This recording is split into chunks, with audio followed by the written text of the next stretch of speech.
All right, so here we got the fuel bowl. You got these little O-rings inside of here. These are what's known as O-ring face fittings, okay? ORCF fittings or something like that. In the event that you lose these O-rings, you may not be able to get them from Ford. Have no fear. I believe this is a 4 and this is a 6, or I might be wrong, like this might be a 5 and that's a 6 or whatever. It doesn't matter.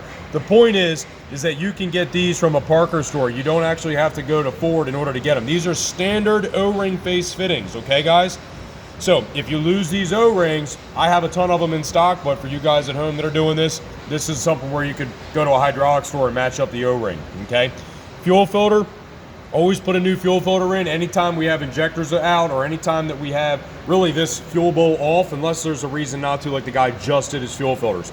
Okay, we did a fuel pressure test. That's why we got a different cap on there with a fitting. We were doing an oil pressure test, base oil pressure. We need to make sure we have base oil pressure before we diagnose high pressure oil leaks. So we got a nice billet cap with a gauge in it. That way we can monitor base oil pressure.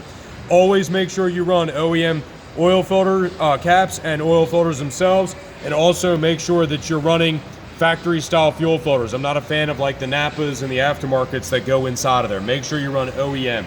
Now this guy is off. This O-ring goes on top of the oil cooler. You already know that I like to replace that anytime you got this guy off.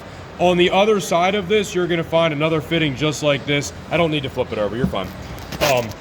But basically it's just the same thing. So in the event that you miss these O-rings or lose these O-rings, you guys know what to do.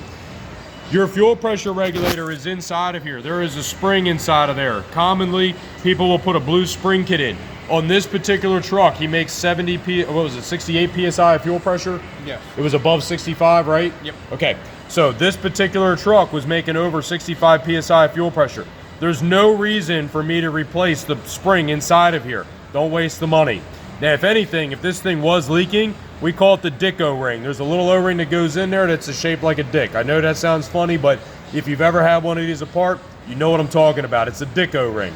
All right, that's it for that. Let's take a